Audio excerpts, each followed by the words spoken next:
रिया चक्रवर्ती की बेल पर आज अदालत ने फैसला सुरक्षित रखा है। इस बेल पर सुनवाई 7 घंटों तक चली, लेकिन फैसला अदालत ने आज नहीं दिया है। आज सतीश मान शिंदे ने रिया चक्रवर्ती को बेल दिलवाने के लिए क्या क्या दलीलें पेश की, चलिए मैं आपको बताती हूं। सतीश मान शिंदे ने कहा है कि रिया चक्रवर्ती के सुशांत की लाइफ में आने से पहले ही वो ड्रग्स के आदी थे।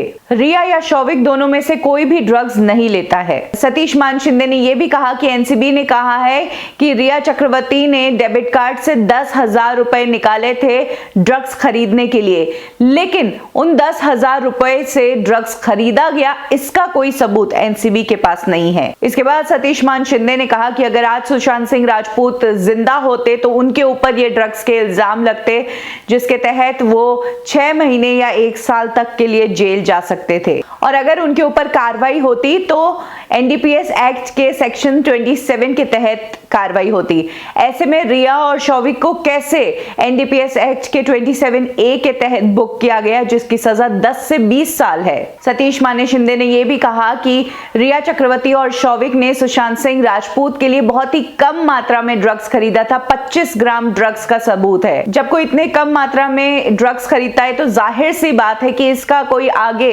बिजनेस नहीं होगा, ना ही ये ड्रग्स आगे किसी को बेचने के लिए खरीदे गए हैं। ऐसे में जो इन पर एनडीपीएस एक्ट का 27A सेक्शन लगाया गया है वो वाजिब नहीं है। इसके साथ ही उन्होंने कहा कि एनसीबी की टीम को इस मामले में छानबीन करने का हक ही नहीं है, ये उनके जुरिस्डिक्शन में नहीं आता है, क्योंकि जिस दिन सुप्रीम कोर्ट ने ये पूरा मामला सीबीआई को दिया था तब कहा था कि आगे से जितनी भी एफआईआर्स होगी उसकी छानबीन सिर्फ और सिर्फ सीबीआई की टीम ही करेगी। ऐसे में एनसीबी को क्यों ये केस दिया हुआ है? तो कुछ इस तरह से सतीश मान शिंदे ने रिया के लिए दलीलें पेश की। उन्होंने हर एक कोशिश की कि वो रिया चक्रवर्ती को जेल से बेल दिलवा दे, लेकिन फिलहाल अदालत ने जो है फैसला सुरक्षित रखा है।